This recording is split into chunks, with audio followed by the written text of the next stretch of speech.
Hello everyone, आज हम national integration के बारे में या फिर आप कह सकते हो हम राष्ट्रीय एकीकरण के बारे में पढ़ेंगे। देखिए, नेशनल इंटीग्रेशन या राष्ट्रीय एकीकरण क्या है? जब किसी देश के लोग एक कॉमन इंटरेस्ट से यानी नेशनल इंटरेस्ट से साथ में जुड़े होते हैं, यानी उनमें एकता की भावना होती है अपने देश के प्रति, अपने देश के लोगों के प्रति वो एक एकता की भावना से जुड़े होते हैं। नो मैटर कि वो किस रीजन से, किस रिलीजन से या फिर किस भाषा को बोलते हैं, या फिर उनका अपना पर्सनल इंडिविजुअल इंटरेस्ट क्या है उसको साइड में रख के जब वो एक नेशन की तरह सोचते हैं, एक राष्ट्र की तरह सोचते हैं, तो हम उसे नेशनल इंटीग्रेशन कहते हैं। नेशनल इंटीग्रेशन में पीपल या लोग अपने का जो इंटरेस्ट हैं या जो कम्युनिटीज़ के जो इंटरेस्ट हैं, यानी कि जैसे आप चाहते हो कि आप एक किसी भी उससे बिलोंग करते हो कम्युनिटी से, चाहे हिंदू, मुस्लिम या सिख, तो होता क्या है कि जब आप किसी कम्युनिटी से बिलोंग करते हैं तो आप उस कम्युनिटी के बारे में पहले ना सोचते हुए आप पहले देश के बारे में सोचते हैं। ठीक है, तो ये कहलाता है नेशनल इंटीग्रेशन।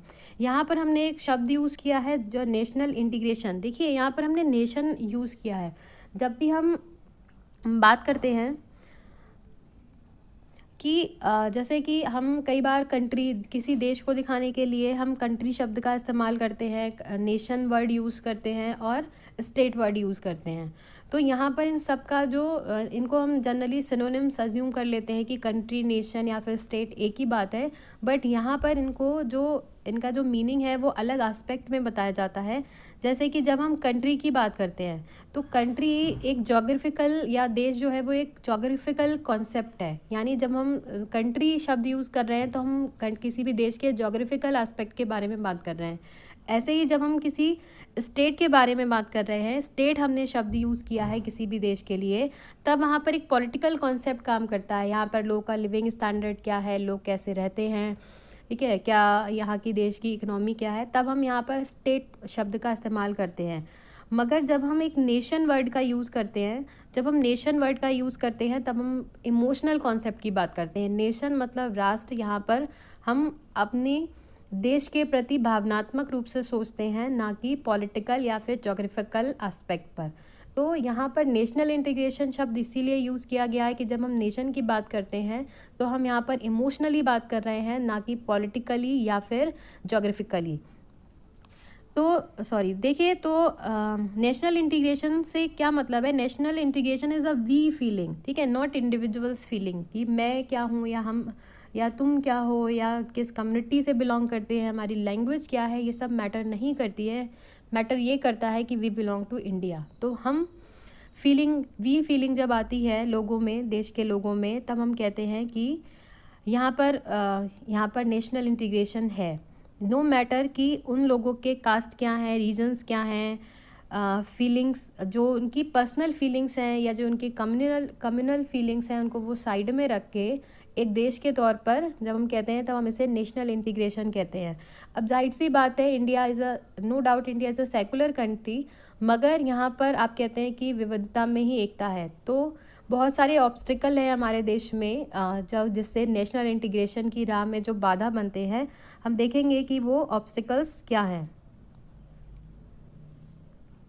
देखिए, हर्डल्स जो हैं वो पहला है कम्युनलिज्म, कास्टिज्म, रीजनलिज्म यानी क्षेत्रवाद, फिर प्रादेशिकतावाद, लिंग्विज्म और रिलीजियस प्रेजुडिस। इनको हम वन बाय वन डिस्कस करेंगे। देखिए, है क्या कि हमारे देश में बहुत सारी कम्युनिटीज़ हैं। सबसे पहले बात करते हैं हम कम्युनलिज्म की, ठीक है। तो हमारे देश में बहुत सारी कम्युनिटीज़ हैं। उसके अलावा हमारे देश में बहुत सारी ट्राइबल ग्रुप्स भी हैं, बहुत सारी पार्टीज़ हैं। तो होता क्या है, ये पार्टीज़ या कम्युनिटीज़ कई बार अपने इंडिविजुअल इंटरेस्ट या अपने इंडिविजुअल बेनिफिट्स के बारे में सोचने लगते हैं, रादर देन एक कंट्री की तरह सोचने में। जैसे कि तो यहाँ पर क्या होता है, यहाँ पर आप वी फीलिंग से काम नहीं कर रहे होते हैं। जब आप सोच रहे हैं कि मैं इस कम्युनिटी से बिलोंग करता हूँ तो मैं इन्हीं के लोगों के व्यक्ति के बारे में सोचूंगा, बाकी से मुझे कोई मतलब नहीं है। तो ये होता है सांप्रदायिकतावाद, कि आप अपने संप्रदाय के बारे में सोच रहे हो बट आप एक देश के बारे में सोच नहीं रहे हो। तो ये एक सबसे बड़ा ऑब्स्टिकल होता है नेशनल इंटीग्रेशन में। दूसरा है कास्टिज्म या जातिवाद। देखिए, कास्ट, इंडिया पास्ट टाइम से ही बहुत सारे कास्ट में, सब कास्ट में डिवाइड किया गया, ठीक है। तो हुआ क्या कि बाय बर्थ, और ये जो कास्ट सिस्टम था ये बाय बर्थ था, कि एक व्यक्ति अगर किसी ऊंचे कास्ट में या हायर कास्ट में जिसने जन्म लिया है तो उसके काम मैटर नहीं करते हैं, वो एक अच्छा व्यक्ति या एक सुपीरियर व्यक्ति माना जाएगा। जबकि वो व्यक्ति जिसने एक लोअर कास्ट में जन्म लिया है, वो एक उसके काम कितने भी अच्छे हों बट वो इन्फीरियर माना जाएगा। तो यहाँ पर भी लोग डिवाइड हो जाते हैं, वो उनमें कोई अपने आप को सुपीरियर मानने लगता है, कोई अपने आप को इन्फीरियर मानने लगता है।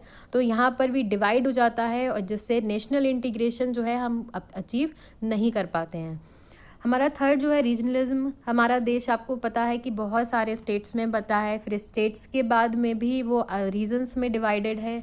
तो होता क्या है कि कई बार अपने लोग ये सोचते हैं कि अगर हम इस स्टेट से बिलोंग करते हैं तो यहाँ पर कोई बाहरी व्यक्ति नहीं आना चाहिए, या हम स्टेट के हैं दूसरा अदर स्टेट का है तो हम स्टेट वाइज सोचने लगते हैं, हम रीजन वाइज सोचने लगते हैं, हम एक देश की तरह नहीं सोच रहे होते हैं। जैसे कहा जाता है कि कई ऐसे राज्य हैं जो कि नहीं चाहते हैं कि वहाँ पर रूल भी है और नहीं चाहते हैं कि बाहर से कोई व्यक्ति आकर उनके बीच में, दूसरे प्रदेशों से आकर कोई व्यक्ति उनके बीच में रहे। तो ये है क्षेत्रवाद।